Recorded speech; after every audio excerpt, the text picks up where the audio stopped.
Bonjour à toutes et à tous et bienvenue dans Animedia, votre émission 100% cinéma d'animation. Je suis Sylvain, alias Flegmatique, et dans ce podcast, je vous fais voyager dans le monde merveilleux de l'animation. Au programme aujourd'hui, gros muscles, bas du front et petits bras.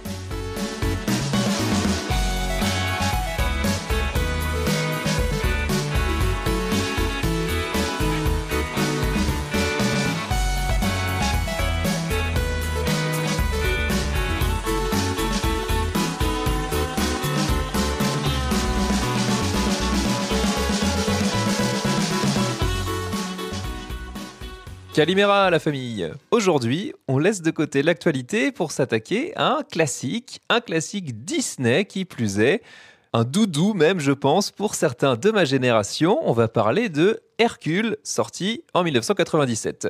Le programme de cet épisode il sera un petit peu différent de ceux de d'habitude, puisque l'idée c'est de revenir sur des films qui ont pu bercer un peu notre enfance, qu'on a vu parfois des dizaines de fois sans se lasser, et de voir à quel point ils résistent aux affres du temps, à notre vision d'adulte d'aujourd'hui, voir s'ils tiennent toujours le coup. Alors forcément, les films d'animation se prêtent particulièrement bien à ça, hein. C'est forcément quand on était plus jeune qu'on en a vu le plus, ou en tout cas qu'on a développé un rapport particulier avec eux. Vous avez des petits chouchous, j'en ai. D'ailleurs, je pense que si je devais en donner 3, ce serait Le Roi et l'Oiseau, évidemment, Aladdin et sans doute Brisby et Le Secret de Nîmes, qui me restent en tête et qui ont vraiment, je pense, influencé, sans vraiment que je m'en rende compte, ma vision du cinéma et de l'animation. Et puis il y en a d'autres comme ça qui sont peut-être un petit peu moins marquants, mais ça vous est forcément déjà arrivé des années plus tard, alors qu'on est un petit peu plus vieux, on se dit « Tiens, ça fait longtemps que je l'ai pas vu ce film ». Est-ce que j'ai envie de m'y confronter ? Est-ce que j'ai envie de poser mon regard d'adulte là-dessus ? Parfois, c'est une bonne idée, parce que voilà, il y a des films qui sont parfaitement intemporels et qui ne vieillissent pas trop mal, voire même très bien, qui continuent à tenir complètement la route. Et puis parfois, ça marche un petit peu moins bien. Et souvent, c'est ces films où d'avance, on sait qu'on n'a pas trop envie d'y aller. On est un petit peu réticent, on se doute qu'il y a quelque chose qui va pas forcément aller aujourd'hui. Sauf que moi, avec Animedia, je suis un petit peu obligé d'aller m'y confronter. L'idée, c'est justement d'essayer de gratter la couche sous ces films-là et de voir ce qui se cache derrière le vernis de nostalgie, de parfum d'enfance. Et puis, c'est un peu le projet du podcast d'une manière générale, hein. Vous commencez à le savoir si vous êtes un fidèle de l'émission. L'idée, c'est de traiter le cinéma d'animation comme on traiterait n'importe quel autre type de cinéma partout ailleurs, parce que c'en est justement du cinéma à l'animation. C'est pas quelque chose à part qui ne mériterait pas d'être considéré au même niveau, quand bien même c'est ce qu'on voudrait nous faire croire. Et là, en l'occurrence, est-ce que c'est du bon cinéma ? Ça risque d'être un petit peu compliqué quand je vois les réactions, les avis qui traînent à droite à gauche sur les internets de gens que je connais ou que je connais un petit peu moins.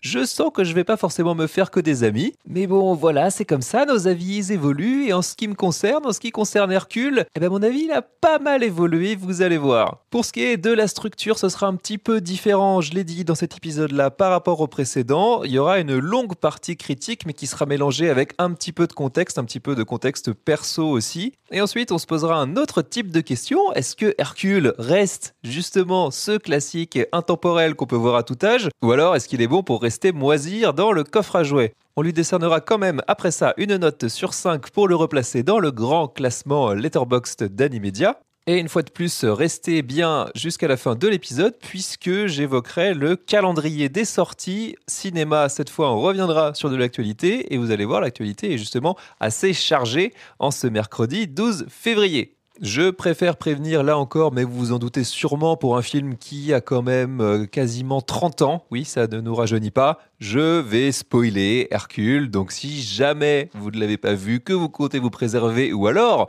et ça je vous le conseille quand même, vous voulez vous le remettre en tête avant d'écouter l'épisode, allez-y et revenez m'écouter ensuite. Allez, Pégase, emmène-nous vers l'Olympe. On a tous besoin d'un héros. Ouais.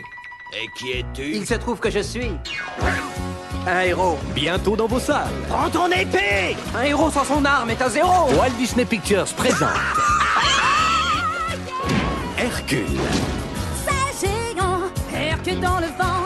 Ah, les glaçons grâce, on chante qu'il est le plus grand. L'homme. Hercule, Hercule ridicule. Le mythe. Je suis médaille d'or des Jeux Olympiques. Le film. C'est du feu de Dieu. zéro héros, il a changé de peau. Zéro héros, illico. Est-ce que ce gosse veut torpiller mes funestes magouilles ou quoi? Dans la Grèce antique, alors que la fête bat son plein et que les fées se penchent sur le berceau d'Hercule, fils de Zeus, Hadès, seigneur des enfers, ronge son frein. En consultant les moires, il apprend que les planètes lui seront favorables dans 18 ans. Pour gouverner l'Olympe, il lui suffira de libérer les titans, jadis emprisonnés par Zeus, après avoir éliminé le seul dieu capable de le tenir en échec, Hercule. Hercule, 35e classique Disney, est sorti en France le 26 novembre 1997, réalisé par John Musker et Ron Clements. Il est écrit par John Musker, Ron Clements, Barry Johnson, Irene Mecchi, Bob Shaw et Donald McInerney. Au casting original, on retrouve notamment Tate Donovan, Josh Keaton, James Woods, Danny DeVito ou encore Susan Egan. La musique a été écrite et composée par Alan Menken, les paroles sont de David Zippel. Le film est produit par Walt Disney Pictures, distribué par Buena Vista Pictures Distribution. Produit à l'époque pour un budget de 85 millions de dollars, il a récolté 250 millions de dollars à travers le monde. Il est aujourd'hui disponible bien évidemment sur Disney+. Alors vous allez me dire, pourquoi Hercule? Pourquoi maintenant? Et c'est une bonne question, merci de l'avoir posée. Je vais vous faire un petit préambule comme ça à ma partie critique. Pour commencer, c'est assez simple, je suis un enfant des années 90 qui a grandi, comme pas mal pour ne pas dire tous les enfants des années 90, avec une armoire remplie de VHS de classiques Disney. Pour moi, justement, mes grands classiques, c'était Aladdin, je l'ai dit, mais aussi Le Roi Lion. Hein, ça, c'est vraiment fait partie des cassettes que j'ai poncées encore et encore. Pour ma sœur, c'était plutôt La Petite Sirène, La Belle et la Bête et Pocahontas, mais je m'asseyais aussi avec elle pour les regarder. Hein. Et puis ensuite, il y avait évidemment les intemporels des années 50, 60, 70, comme Alice au Pays des Merveilles, Les 101 Dalmatiens et surtout les Aristochats, qui est sans doute mon Disney préféré. Et au milieu de tout ça, Hercule. C'était pas mon préféré des modernes, hein. Là pour le coup ça penchait plutôt vers Aladdin, mais je me souviens quand même l'avoir pas mal vu, je pense qu'on avait aussi la VHS, et il y a quelques jours ma chère et tendre me dit tiens je re-regarderais bien Ratatouille, ça me dit bien de me refaire comme ça un classique d'animation. Ok très bien, on le regarde, j'en ferai sûrement un épisode dans pas très longtemps puisque j'ai l'impression de l'avoir redécouvert ou en tout cas d'aimer de plus en plus ce film, parenthèse refermée. Mais ensuite, je me suis dit, tiens, et si je me faisais moi aussi un classique à moi de mon enfance? Et c'est là que j'ai eu l'idée de revenir sur Hercule. Ça aurait pu être un autre, mais c'est celui dont j'avais justement le souvenir un petit peu plus diffus. Mais je me souvenais quand même que j'avais plutôt bien aimé. Et ce que je ne savais pas jusque-là, ce que je ne savais pas non plus dans les années 90, c'est que je l'aimais sans doute pour une raison toute simple, qui est que ce sont les mêmes réalisateurs qu'Aladin, Ron Clements et John Musker. Et il y a aussi le même compositeur que pour les musiques d'Aladin, Alan Menken, qui a été un des éléments indispensables à ce nouvel âge d'or de Disney, je vais en reparler, entre la fin des années 80 et le début des années 90, à une différence près quand même pour Hercule, et elle a son importance, c'est que ce n'est pas le même parolier pour les chansons, puisque David Zippel est à la place ici de Howard Ashman, qui est décédé après avoir contribué justement lui aussi à cet âge d'or, avec La Petite Sirène et Belle et la Bête. Ça, c'était mes influences majeures. On était quand même en plein âge d'or de Disney. Ou en tout cas en nouvel âge d'or, puisque ça paraît difficile à imaginer aujourd'hui, mais dans les années 80, Disney côté animation a connu une véritable traversée du désert, avec des films qui se sont globalement pas mal plantés, comme Rox et Rookie, Basile détective privé, Oliver et compagnie, qui sont pas des mauvais films fondamentalement, mais qui n'ont pas du tout marché comme ils auraient dû. Et surtout, il y a eu l'échec cuisant, le vrai, celui qui a pris beaucoup de temps pour un résultat médiocre, qui est Taram et le chaudron magique, qui est un classique Disney très très différent de ce à quoi ils avaient l'habitude de faire, et qui est un film que j'ai découvert récemment et que je trouve pour le coup assez génial, assez différent justement dans ce qu'il tente. Bref, là encore, parenthèse refermée. Mais pour vous dire à quel point c'était pas gagné. Et il a fallu justement La Petite Sirène en 1989, portée par le duo Menken et Ashman, à la musique et aux paroles, pour relancer la machine Disney. Et puis ensuite, derrière, ça a été la folie furieuse, le rouleau compresseur. De 91 à 96, on a eu La Belle et la Bête, Aladdin, Le Roi Lion, Pocahontas, Le Bossu de Notre-Dame. Et on terminera les années 90 avec Mulan et Tarzan. C'est le grand chelem ou presque. Il n'y a que du bon là-dedans. Ça a été adulé à la fois par le public et les critiques. Des nominations aux Oscars dans tous les coins, des titres, bref. Là, Disney était redevenu le maître du monde, le maître de l'animation, le maître du box-office. Et puis donc, au milieu de tout ça, encore une fois, 1997, Hercule, qui est un petit peu l'oublié de cette génération. Et pour cause, puisque moi j'ai une théorie quand même là-dessus, c'est que pourquoi est-ce qu'on l'oublie? Parce que je pense que personne, ou très peu de monde, le revoit régulièrement. Personne ne l'a revu, en tout cas récemment. Il est justement un petit peu délaissé par rapport aux autres. Et à mon humble avis, et c'est ce que je vais développer dans cet épisode, pour moi, l'aura quand même qu'il y a autour de ce film, puisqu'on voit que au niveau des notes, au niveau des avis des spectateurs, de ma génération notamment, le film se porte encore plutôt bien. Mais à mon avis, c'est lié à une série d'idées reçues, de souvenirs faussés et de contre-vérités que je vais essayer quand même de déconstruire point par point ici. Parce que moi aussi, je les avais, ces idées reçues. Moi aussi, en le relançant au départ, j'étais porté par un petit peu de nostalgie, des souvenirs un petit peu diffus, en me disant non, mais c'était bien, enfin, c'était plutôt fun. Ok, c'était pas le top du panier de Disney, mais quand même, il y avait un petit quelque chose. Et bah, justement, c'est vraiment pas aussi simple que ça. Bon, d'abord, premier point. Avec un héros comme Hercule, on s'attend à une aventure épique qui explore toute la mythologie grecque avec des combats à la pelle, un bestiaire développé, il y a quand même de quoi faire. Hercule, c'est les 12 travaux, on sait ce qu'il a accompli. Il y a une imagerie autour de ça, il y a un panthéon de divinités, etc. Enfin, il y a largement de quoi faire, sauf que pas du tout. C'est, je pense, ma première surprise, ma première déception quand je l'ai revu, c'est qu'en fait, il ne se passe vraiment pas grand-chose de ce qu'on est en droit d'attendre d'une aventure d'un héros de la mythologie. Alors que pourtant, la quête du héros, c'est justement de devenir un héros, en accomplissant des hauts faits pour être accepté de son père Zeus et siéger à côté des dieux à l'Olympe. Puisque toute l'histoire de Hercule dans ce film, c'est qu'il a été victime d'un enlèvement quand il était bébé par les suppôts de Hadès qui lui ont donné un breuvage qui l'a rendu mortel et qui lui a donc fait perdre son statut de dieu. Il est adopté par une famille d'humains, même s'il se rend compte très vite qu'il est différent, qu'il est plus fort que les autres.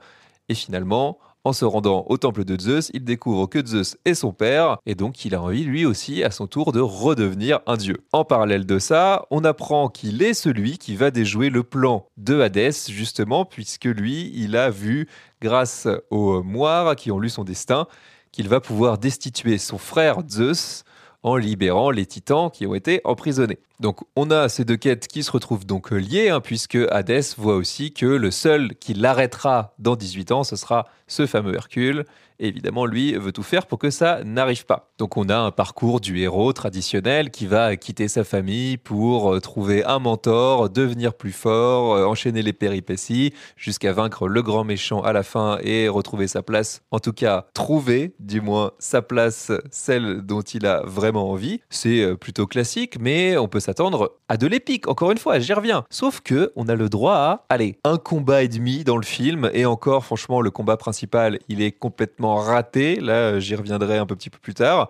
Et la fin, le fameux affrontement avec Hadès, elle est complètement bâclée, elle aussi. Pour servir le côté action épique au fait, on a le droit à 2 montages, donc des enchaînements de plans, des scènes musicales où on le voit progresser. Il y a son entraînement qui est un pâle brouillon en plus de celui qu'on aura dans Mulan un petit peu plus tard, et celui justement où il enchaîne ses fameux hauts faits, où il fait une partie des 12 travaux, c'est quand même ce à quoi on s'attend. Mais là, c'est expédié dans un montage avec vraiment quelques plans vite fait. On a à peine le début de commencement de combat, c'est complètement mis de côté. Donc là-dessus, c'est hyper décevant. On n'a pas du tout ce qu'on était en droit d'attendre. Sur l'autre point attendu, à savoir l'imaginaire mythologique, et bien là encore, c'est pas du tout traité. À part Zeus, tous les autres dieux du panthéon de l'Olympe, ils font complètement tapisserie. Et je dis pas ça au sens figuré, ils sont littéralement dans le fond, à ne rien faire. C'est à peine si on nous donne leur nom, on les voit jamais en action. Quand les titans apparaissent à la fin, on n'a pas de combat, ils sont direct emprisonnés, comme si ils savaient pas se battre. Ils se laissent capturer sans pouvoir rien faire. Même le combat à la fin avec les titans, c'est quand même du basique de chez basique. Il y en a un qui crache de la lave, l'autre de la glace, l'autre qui est en forme de tornade. C'est à peine utilisé. On sent qu'il n'y a pas tellement d'idées qui a été recherchée de ce côté-là. Et Hadès, pareil, c'est un peu le strict minimum. C'est un peu le Scar de Hercule, si vous voulez. Il n'est pas réputé pour sa force physique. Il est mesquin, perfide, il réapparaît, disparaît. Il a des petits pouvoirs un peu comme ça. Il s'enflamme quand il n'est pas content, mais il fait pas vraiment grand-chose d'impressionnant. Donc là encore, il n'y a pas grand-chose à en tirer. Donc qu'est-ce qu'a essayé de faire Disney avec ce film Hercule si on nous vend pas d'aventure épique ni d'action? Eh bien, à la place, c'est une comédie. Une pure comédie, très américaine dans l'esprit, avec des références que je pense la majorité des Européens, des Français n'ont pas. Et en plus de ça, qui n'est jamais drôle, ça il faut le dire aussi. On a beaucoup de comiques de situation qui est là pour faire rire les enfants, mais bon justement, c'est pour faire rire les enfants. À partir du moment où tu as passé 8-9 ans, c'est censé ne plus fonctionner. Enfin voilà, les deux suppôts de Satan, la peine et panique, qui s'empalent les fesses avec leurs cornes, bon d'accord, tu rigoles quand t'as 8 ans, quand t'es en primaire, mais après tu passes à autre chose. Là, il n'y a jamais grand-chose de plus évolué, il y a une blague. Allez, je retiendrai une blague. Je vais essayer de l'expliquer le plus clairement du monde. On a un moment des enfants, qui ne sont pas vraiment des enfants, qui sont coincés sous un rocher. Et pour dire d'appeler les secours, au lieu de dire appeler 911, parce que on est évidemment dans l'Antiquité, il dit appeler IXII pour le faire en chiffre romain. Ça casse pas trois pattes à un canard, mais ça surprend et ça fonctionne dans le contexte. Ok. En dehors de ça, il y a plein de choses qu'on a vues en mieux. Donc les personnages de Phil, peine, panique, qui servent justement un petit peu de comic relief à l'américaine, c'est en quelque sorte les gargouilles du bossu de Notre-Dame, mais en nettement moins bien designé, en nettement moins bien stylé, en beaucoup moins drôle. Et on verra bien mieux plus tard, Pégase, il se fait enterrer par le cheval de réponse, dont j'ai oublié le nom. Alors certes, vous allez me dire, on peut pas reprocher à un film d'avoir été dépassé ensuite par un autre plus tard, c'est pas de sa faute, mais dans l'imaginaire Disney, je vois pas en quoi ce film sortirait du lot. Vous voyez ce que je veux dire? Toute l'idée, c'est de dire pourquoi est-ce que ce film est encore un classique aujourd'hui?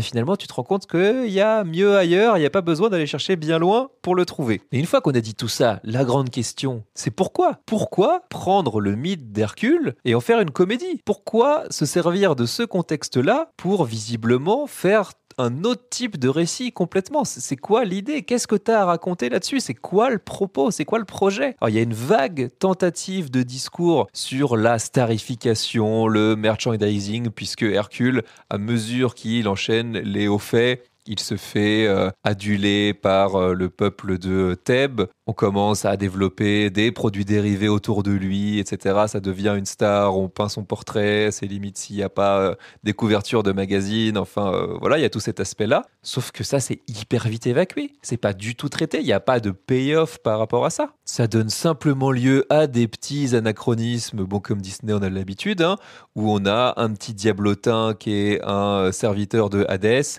qui porte des chaussures à scratch avec Hercule marqué dessus. Ok, enfin, ça donne surtout l'impression d'un film d'un extrême mauvais goût, ce qui nous fait une transition subtile vers l'aspect visuel du film. C'est fou, on dirait que ce podcast a vraiment été préparé. C'est que, et ça, il faut le dire très clairement, visuellement, c'est moche, c'est laid, il n'y a pas d'autre mot. C'en est même, je trouve, embarrassant. On n'a pas du tout l'impression d'être devant un Disney de cette période-là. Et c'est pas qu'une histoire de « non mais ça a vieilli, il faut le remettre dans le contexte ». Mais revoyez des films des années 90, voire avant de Disney. Vous allez vous rendre compte que la qualité, elle est bien au-dessus. Là, le trait, il est hyper grossier. La direction artistique, elle est grotesque. Alors, c'est pas forcément une mauvaise chose, mais ça nous remet dans l'idée de faire de la comédie tagada poète poète avec des personnages, je vais même pas dire hyper expressifs, parce que vraiment, ils sont catégorisés en juste quelques traits. C'est vraiment du basique. Là, pour le coup, c'est simpliste. On a l'impression que ça a été expédié. C'est vraiment pas du tout au niveau. On pourrait croire que ce n'est pas un Disney, mais une espèce de sous-production de l'époque. Vous savez, justement, ça pullulait dans les vidéoclubs, ces fameuses VHS qui reprenaient quasiment le titre, mais avec des visuels moches. Genre quand tu demandais Cendrillon, et puis en fait, ta mère, elle t'avait emprunté la version Cendrillon de Wish des années 80, avec un visuel qui n'avait rien à voir. Mais là, on a l'impression que c'est ça, en fait, ça ressemble à ça. Et si on regarde même au-delà juste des personnages, il n'y a rien à trouver, justement, parce que les arrière-plans sont vides. Il n'y a quasiment personne à l'écran, même quand on arrive dans la grande ville de Thèbes, qui est censée être justement la cité du film. Mais il y a 4 pélos dans un coin, c'est pas du tout vivant, on n'a pas du tout l'impression que cette Grèce, quand même elle est mythologique, fictive, ce que vous voulez, on n'y croit pas, ce monde n'existe pas. Il n'y a rien dans les arrière-plans, il n'y a rien autour. Et puis alors, il faut parler d'un truc, C'est cette fameuse scène de combat dont j'ai parlé, hein, contre l'hydre de Lerne, ce fameux monstre dont vous coupez la tête, il en repousse deux et qui finit par un énorme monstre qu'on n'arrive plus à vaincre. C'est quasiment le seul personnage du film qui est en 3D. Et fallait pas faire ça. J'imagine que ça a été fait à ce moment-là, avec ce monstre-là, à l'époque, pour mettre en valeur ce combat, pour faire prendre conscience au spectateur que là, le monstre prend tellement de place qu'on le met en 3D, il se distingue du reste, etc. Mais là, cette 3D-là, elle n'est pas du tout aboutie. Je suis à peu près persuadé que déjà à l'époque, c'était affreux. Mais alors, quasiment 30 ans plus tard, mais le coup que ça a pris dans la gueule. Et en plus de ça, encore une fois, le style, la direction artistique, le caractère design de l'hydre, mais c'est catastrophique. On dirait un pauvre poisson avec ses dents qui pendent. Il est violet. Enfin, il a aucune tronche. Et même en termes de mise en scène, c'est pareil, c'est pauvre. Il n'y a pas d'idée autour de ça. Autour du fait de couper des têtes qui repoussent, ça devient bordélique. Et alors à la fin, ça se perd dans un gloubi-boulga de têtes de coups qui partent dans tous les sens. Ça m'a fait penser vraiment à la scène de fin du premier Venom, où à la fin, tu as juste un amas de CGI comme ça, dans tous les sens, qui dégouline à l'écran. Enfin, c'était assez éprouvant, cette scène, je vous le cache pas. Et au final, quand ta seule scène de combat, d'action épique dans ton film qui s'appelle Hercule, elle est ratée, ça fait qu'à l'arrivée, il n'y a aucune scène, aucun plan même qui soit remarquable, mémorable, qui sorte vraiment du lot. D'ailleurs, en parlant de scène, il faut parler aussi de la construction globale du film. C'est un enchaînement de scènes, justement, qui sont reliées entre elles par la magie du scénario, et rien d'autre. C'est-à-dire qu'au début, on a Hercule qui se retrouve dans le temple de Zeus, qui découvre justement sa parenté avec lui, et son père lui explique que, il doit réussir à devenir un héros, et donc pour ça, s'entraîner, devenir plus fort. Il récupère Pégase, ok, normal. Et à partir de là, il monte sur son dos et il part tout de suite trouver donc ce fameux Philoctétes qui sera celui qui va le former, mais il n'a pas la moindre idée d'où le trouver. C'est-à-dire, il n'y a même pas une ligne de dialogue de Zeus qui nous dit il est là-bas sur telle île, vas-y, ou alors Pégase connaît le chemin, il va te montrer. Non, il part et il arrive direct là où il doit aller. C'est-à-dire qu'il n'y a même pas d'histoire de quête, d'essayer de bâtir quelque chose autour de ça. Non, il arrive tout de suite au bon endroit. Ok, très bien, donc il l'accepte comme son élève. Là encore, sur un revirement du personnage, on comprend pas trop pourquoi, mais ok, pourquoi pas, après tout, il faut que le film avance. Il fait l'entraînement, il part donc pour le monde réel, et là, ils ont à peine fait 200 mètres sur le dos de Pégase, que tout d'un coup, hop, une demoiselle en détresse qui crie, pouf, on se retrouve catapulté dans cette fameuse scène, la première scène de combat avec le centaure, et donc Meg, c'est là où il trouve Meg, mais encore une fois, complètement par hasard. Une Meg qui se trouve, là encore, magie du scénario liée à Hadès. Et ensuite, on va enchaîner les péripéties, il va se lier avec elle, etc., etc. C'est hyper paresseux, il n'y a rien, j'étais atterré en découvrant ça, il n'y a même pas de volonté d'essayer de créer quelque chose. Ensuite, à la fin, on y revient, il perd ses pouvoirs parce qu'il faut bien créer de l'enjeu quand même autour de cette dernière scène. Mais vraiment, c'est de l'ordre de la minute ou 2 minutes plus tard, pouf, une colonne tombe sur Meg. La malédiction est brisée parce que Hercule perdait ses pouvoirs tant qu'il n'arrivait rien à Meg. Mais sauf que c'était juste un accident, c'est pas Hadès qui a causé le fait qu'il arrive quelque chose à Meg. Enfin, c'est un espèce de pirouette scénaristique comme ça, juste pour redonner ses pouvoirs à Hercule. Et ensuite, il s'envole vers l'Olympe, il botte les fesses des titans en 2 coups de cuillère à peau. Hadès, c'est même pas un sujet, il n'y a pas de combat. Et basta, en fait. C'est vraiment expédié, sans idée, alors que, justement, quitte à faire des facilités scénaristiques, tu peux quand même essayer de trouver un moyen de les expliquer. Je veux dire, dans le film, on a ces fameux personnages, les moires, qui président un petit peu au destin du monde, qui sont capables de couper le fil de la vie des êtres humains, qui voient à la fois le passé, le présent, le futur. Elles, justement, pourraient être un petit peu les orchestratrices de ça, provoquer ces rencontres. Ça peut se justifier facilement. Mais même pas. C'est-à-dire que vraiment, on n'a aucune volonté de cacher le fait qu'on n'avait pas d'idée et puis voilà, c'est pas grave, on avance. Bon, je vais quand même être un petit peu positif de 3 minutes pour parler d'un point qui est notable, qui est différenciant sur le film, qui fait quand même quelque part sa spécificité, c'est que le film est narré par des muses, donc qui sont là encore des personnages emblématiques de la mythologie grecque, qui pour le coup sont une utilisation assez maligne de ces personnages-là à l'intérieur du film, qui nous racontent donc cette histoire, celle de Hercule. Et ces muses, ce sont 5 Afro-américaines qui font du gospel. Pourquoi pas, après tout, ça n'a encore une fois aucun rapport avec la mythologie ou la tragédie grecque, mais ok, on peut accepter ce genre d'anachronisme, on est dans un Disney, on n'est pas non plus là pour se prendre trop au sérieux. Si c'est bien fait, et ça l'est pas trop mal, ça donne lieu à des chansons qui sont plutôt entraînantes. Alors moi je trouve qu'il manque de refrains, de paroles mémorables, il y a presque trop de paroles pour les retenir et en faire vraiment des gros tubes, mais admettons, ça marche pas trop mal. Zéro en héros, qui est la chanson principale, elle fonctionne. Alors moi encore là-dessus, personnellement, j'en avais un souvenir de quelque chose de beaucoup plus épique, de beaucoup plus mémorable, avec des paroles qui restent en tête. Là encore, j'ai été un petit peu déçu. Bon, ce qui rend quand même aussi ces muses intéressantes, c'est que on les voit sur des bas-reliefs, sur des vases. Elles sont toujours incrustées comme ça dans des éléments artistiques ou du décor, ou alors dans des scènes qui sortent justement du cadre du film. C'est plutôt intéressant. Ça joue justement avec le rapport entre mythe et réalité. Hercule, c'est une figure mythologique, mythique, mais c'est en même temps un demi-dieu, un mortel, donc il a les pieds dans les deux mondes. Ça fait un petit peu le lien avec tout ça. Ok, ça fonctionne. Mais moi, je trouve qu'elles ne prennent pas justement de place dans le récit, dans la construction de l'aventure, de l'histoire, pour que ce soit autre chose qu'un gimmick. Elles interviennent à des moments. Justement, ces fameux montages, notamment le Zéro héros, c'est le montage épique sur les hauts faits de Hercule. Mais au moment où elles reviennent, c'est ah oui, c'est vrai, elles sont là.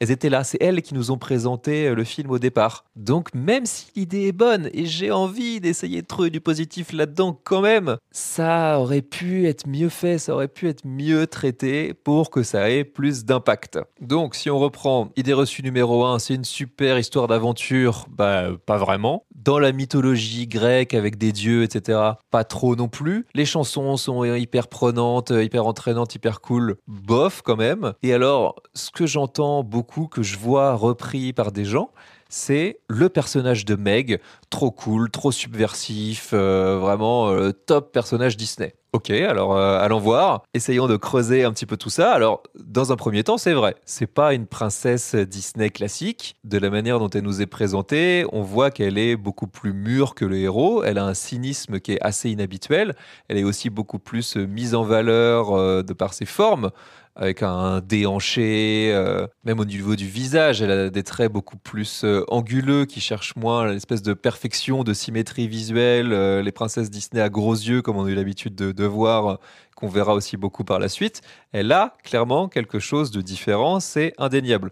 On sent aussi dans ce qu'elle raconte qu'elle a vécu des choses, qu'elle a un background là où le héros il est un petit peu benet, simplet, etc. Donc, elle se place quand même d'emblée au-dessus du héros en termes de prestance, de charisme. Ça, pas de souci là-dessus. Est-ce qu'on peut dire pour autant que Hercule serait un film féministe ? Eh ben non, non pas du tout, puisque tout ça, ce personnage-là, il est bazardé dès le premier moment de bravoure d'Hercule, puisque au départ, elle nous dit que non mais elle va pas tomber pour ce mec, ce belâtre, elle en a vu d'autres, elle est beaucoup plus intelligente, elle vaut mieux que ça. Et vraiment, à la seconde où il se sert de ses gros bras pour soulever une pierre et sauver des enfants, on a un contre-champ sur elle où elle fait un petit sourire en mode « Ouh, petit frisson quand même qui l'envahit ». Et quasiment dans la foulée, elle tombe amoureuse de lui. Et ça nous est dit, texto, elle a sa chanson à elle, son rêve bleu à elle, où elle nous dit qu'elle tombe amoureuse de lui. Mais lui, on comprend. Pourquoi il tombe amoureux d'elle ? Mais elle, pourquoi ? Alors qu'elle nous a dit juste avant que non mais on les reprendra plus et on voit qu'elle est entre guillemets trop bien pour lui. Donc pourquoi, si ce n'est reproduire ce fameux schéma classique et la faire redevenir finalement une demoiselle en détresse comme les autres ? C'est comme ça qu'elle nous est introduit pour finalement qu'on se rende compte que c'est pas tout à fait ça. Mais bon, quand même, déjà, première scène, elle avait quand même besoin d'aide pour s'en sortir. Donc ça aussi, ça peut être remis en question. Et puis finalement, elle est morte et c'est Hercule qui va la sauver du royaume des morts. Donc au final, de bout en bout, elle ne fait que subir les événements. On lui dit quoi faire de bout en bout. Elle est ballottée entre son ex, puisqu'en gros, on comprend qu'elle est liée à Hadès, elle a vendu son âme à Hadès pour sauver son ex-petite amie qui finit par la larguer. Alors on peut aussi y voir le message de la masculinité toxique ou des mecs qui n'en ont rien à faire et préfèrent aller prendre une autre nana quand même elle se sacrifie pour eux. C'est clairement dans le film aussi, hein. Mais finalement, Meg, elle est d'abord liée à lui, puis à Hadès, et à la fin, elle choisit Hercule. Elle prend pas son indépendance, elle se place pas comme je vaux mieux que ça. Non, non, non, très très vite, dès qu'il y a un nouvel homme qui rentre dans sa vie, pouf, elle en tombe amoureux, et le schéma se reproduit, ils vécurent heureux, tout ça, tout ça. Donc au final, c'est un énième personnage féminin qui est écrit en rapport avec d'autres personnages masculins, et j'arrive pas à voir autre chose que ça. Je m'explique pas le lavage de cerveau global par rapport à ce personnage. Je vois pas en quoi il serait si différent, évolué que les autres, en dehors, encore une fois, de son design. Bon, on va passer plus vite sur le reste. Pour ce qui est des autres persos, j'ai pas grand chose de plus à dire. Hercule, je l'ai déjà un petit peu dit, c'est l'incarnation du gros bonnet à gros muscles. Il évolue par l'intermédiaire d'une relation amoureuse. Il comprend, ou en tout cas, il se rend compte que ce n'est pas la force physique qui importe, mais de protéger ceux qu'on aime. Et c'est comme ça qu'il devient un héros. Mais je trouve que là encore, c'est plus de l'ordre de la petite pirouette scénaristique que vraiment du parcours, de la progression du héros qui finit par prendre conscience de ça. Donc là encore, je trouve ça un petit peu léger comme traitement de personnage. On a Hadès, qui crève un petit peu l'écran parce que le design est sans doute un des meilleurs, aussi parce qu'il a plus de place à l'écran, lui laisse un petit peu plus de temps aussi de se développer. Et puis bon, le charisme des méchants, ça quand même pour le coup Disney savent faire. Mais alors par contre, en version originale, il est doublé par James Woods, qui est un acteur que j'aime plutôt bien. Vous l'avez peut-être vu dans Il était une fois en Amérique de Sergio Leone, ou Le Vampire de Carpenter, ou Vidéodrome par exemple. Donc c'est quand même un acteur qui compte des films de poids dans sa filmo. Mais alors là, il est en mode turbo cabotinage avec son phrasé, son style bien à lui. Franchement, parfois, alors heureusement que j'ai les sous-titres, je sais même pas comment font les Américains pour comprendre ce qu'il dit, tellement il mâchouille les mots. Enfin, il est vraiment à fond de balle et c'est presque trop, quoi. Mais bon, à la rigueur, il rend expressif un personnage qui l'est un petit peu plus. Why not? C'est pas le défaut principal du film. Un dernier mot peut-être sur les personnages féminins, pour bien vous prouver comment ils sont traités dans le film. On a quand même Héra, la femme de Zeus, la mère d'Hercule. Elle est dans le film, on la voit. Elle a même des lignes de dialogue, pas énormément, mais déjà elle en a. Contrairement à tous les autres dieux du Panthéon qui sont juste là sans bouger la bouche. Elle parle, mais elle n'est pas nommée une seule fois dans le film. C'est-à-dire que Zeus parle plusieurs fois à Hercule de ta mère, ta mère, ta mère. Il ne donne pas son nom. À aucun moment on le saura. Donc si t'es un enfant que tu connais pas la mythologie grecque, t'es pas plus avancé. Et la seule fois, le seul plan où on voit Aphrodite à l'écran, c'est à la fin. Et elle roule une pelle à Philoctétès. Gratos, un satyre. Voilà, elle lui roule une pelle gratos, sans raison. Pouf, et on en reste là. Parce que, les adultes, ils ont compris. C'est Aphrodite, c'est une grosse chaudasse. Voilà. C'est globalement le traitement des personnages dans ce film qui est assez bien résumé, je trouve, dans cette micro-scène. Certes, on peut dire que ça renforce encore le côté gaudriole, pas très sérieuse, etc.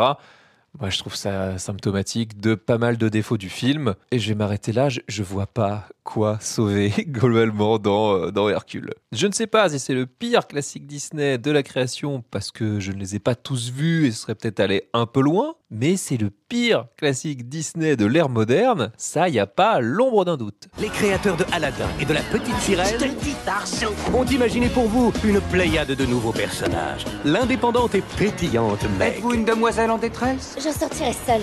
Un de ces jours. Philoctète, Appelle-moi Phil. l'entraîneur personnel de Hercule. Ne laisse pas tomber ta garde pour une minette, ton belle mirette. Hadès, le dieu des enfers. Eh, allez-y de ma part, vous aurez un accueil Et d'enfer. ses acolytes, peine et panique.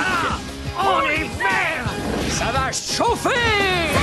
Pour le tout nouveau dessin animé de Disney, la légendaire histoire de Hercule.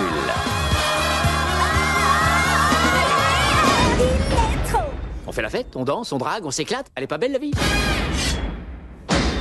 On en arrive donc à la question de cet épisode d'Animedia. Hercule, classique intemporel, ou est-ce qu'on le laisse dans le coffre à jouets? Vous l'avez compris, on le remet dans le coffre à jouets, on ferme à double tour et on balance la clé. Faut absolument pas revenir dessus. Vous avez beau l'aimer, votre doudou, regardez-le de plus près. Il lui manque un œil, il a une patte arrachée, il est gris alors que de base il était marron, il est plein de poussière et il pue parce que il n'a pas été lavé pendant toutes ces années. C'est pas grave, il faut passer à autre chose. Tant pis, il y en a d'autres qui valent le coup. Parce que si jamais dans votre tête Hercule c'était quelque quelque chose de fun, d'épique, c'est exactement tout ce que le film n'est pas. Et passé 10 ans, je vois pas ce qu'on peut trouver de réjouissant ou de divertissant là-dedans. Et surtout, si on le compare aux autres classiques de son époque, Pocahontas, Mulan, Tarzan, même le Bossu de Notre-Dame, qui est pourtant pas le meilleur de cette époque-là, mais qui a des choses à faire valoir, qui a des scènes fortes. Mais là, jamais Hercule ne fait le poids. On en arrive donc à la note, et vous l'avez compris, ça va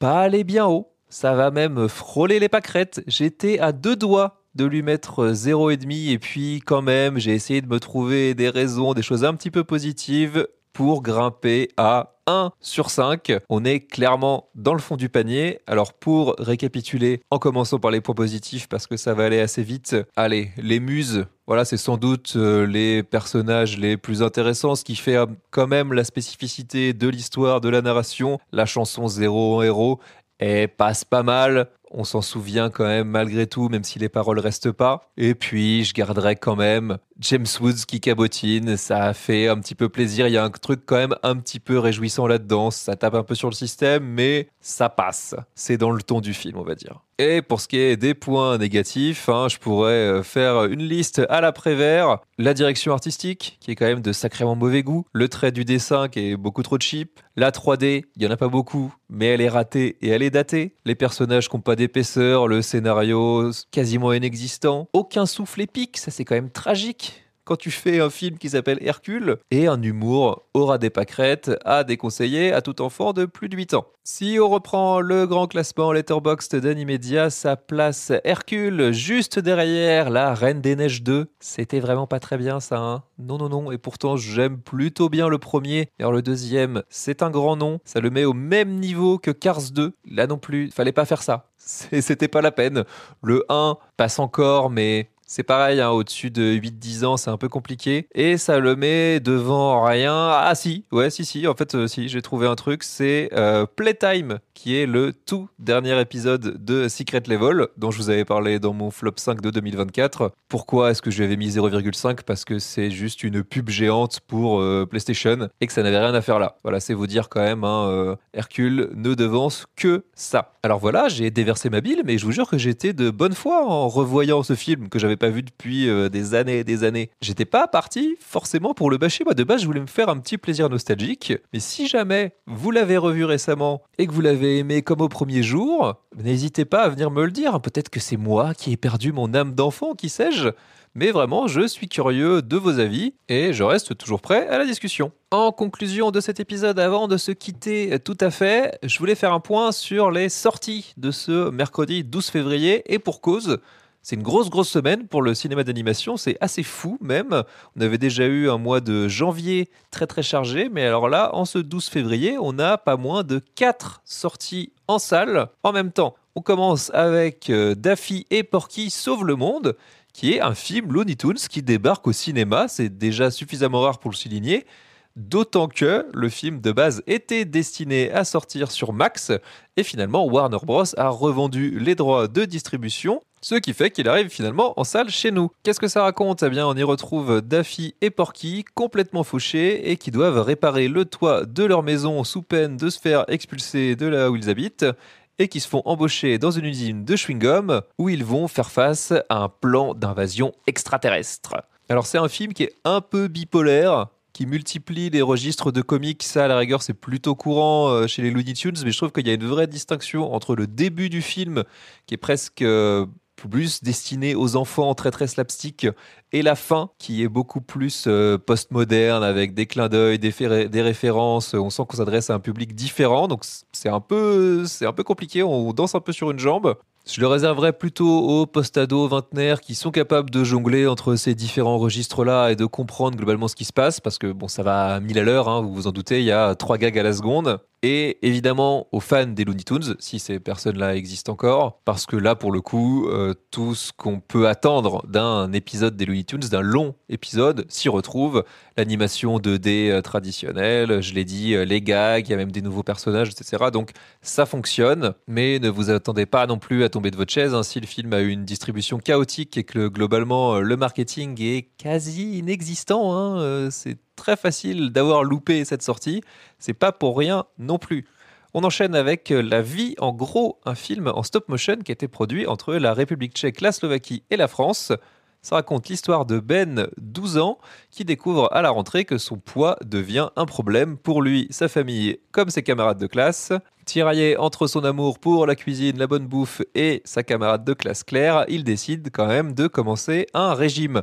Alors c'est un film plutôt mignon, qui a touché, je dois bien l'avouer, l'ancien petit gros qui était en moi. Alors j'ai jamais été harcelé à l'école, mais je vous avoue que les séances de sport à la piscine, c'était pas une partie de plaisir. La structure du film, elle est assez classique, mais ça arrive à surprendre parce qu'en plus de la stop motion, il y a des petits ajouts d'éléments en 2D qui viennent nourrir comme ça visuellement le film. Et puis en fait, les personnages sont beaucoup plus subtils qu'escomptés. Ils se révèlent vraiment au fil du film. Pour un public d'ados, de pré-ados, ça fonctionne très bien. Troisième sortie, toujours ce mercredi 12 février, on a Génial, une collection de 4 courts-métrages qui ont été produits entre la France, la République tchèque et la Russie, qui mettent tous en scène des héroïnes, puisque le titre c'est Génial LES. Alors là, ça se destine très clairement à un jeune public entre 4 et 8 ans. Comme souvent pour ces compilations-là, c'est un petit peu de qualité inégale, mais il y a vraiment 2 films sur 4 qui sortent du lot. C'est le premier, qui s'appelle Entre deux sœurs. C'est une histoire qui est simple, courte,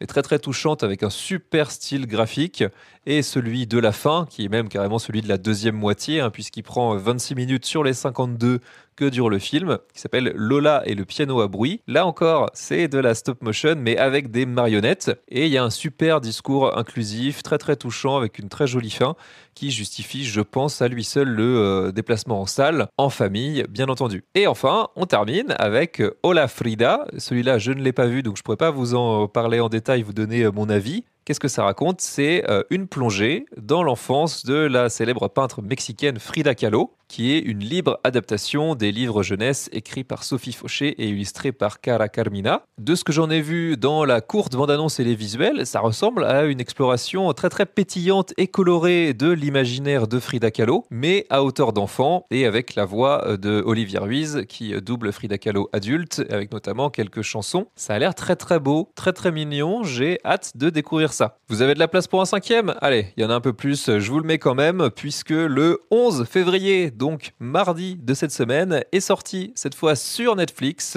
The Witcher, les sirènes des abysses, qui est le 2e long métrage animé de The Witcher après Le cauchemar du loup qui était sorti en 2021. Cette fois-ci, on retrouve bien le célèbre sorceleur Geralt de Rive, qui en plus est doublé par celui qui l'interprète dans les jeux, Doug Cockle, et non pas Henry Cavill. Donc on sent quand même qu'on s'adresse plutôt aux fans des jeux vidéo plutôt que de la série Netflix. Qu'est-ce qui se passe dans celui-ci? Eh bien, Geralt se retrouve chargé d'enquêter sur une série d'attaques qui ont été commises dans un village côtier. Et comme c'est souvent le cas dans The Witcher, il va se retrouver pris entre deux feux, au milieu d'un conflit de plusieurs siècles entre les humains et le peuple de la mer. Là encore, je ne l'ai pas vu au moment d'enregistrer ce podcast, mais je vais rattraper ça très vite et je vous en dirai 2 mots sur mes réseaux sociaux. Voilà, habile transition encore une fois pour vous dire de me suivre sur Blue Sky, Instagram et maintenant TikTok. Oui, je me suis mis à TikTok, j'ai publié ma première vidéo cette semaine. Je compte en publier entre 1 et 2 par semaine, des vidéos courtes d'environ 1 minute pour traiter éventuellement de différents sujets en complément de ce podcast. Donc allez me retrouver là-bas, comme partout, c'est Animedia Podcast. Sur Blue Sky, je papote un petit peu de tout et de rien. Et l'agenda des sorties, vous pouvez notamment le retrouver, lui, sur Instagram. Donc il y en a pour un petit peu tout le monde, sur un petit peu tous les canaux. Bien sûr, ce podcast, lui, est à retrouver sur les plateformes de votre choix, que ce soit Spotify, Apple Podcast, Podcast Addict ou YouTube. Et je le dis, je le répète à chaque fois, c'est très important. Abonnez-vous pour commencer et laissez-moi un max d'étoiles. Vous êtes à peu près 1/4 seulement à m'avoir noté parmi tous ceux qui me suivent, donc ça m'aiderait beaucoup pour me frayer un chemin au milieu des algorithmes. Et puis bien sûr, partagez et parlez-en autour de vous si les épisodes vous plaisent. On se retrouve mercredi prochain pour un nouvel épisode.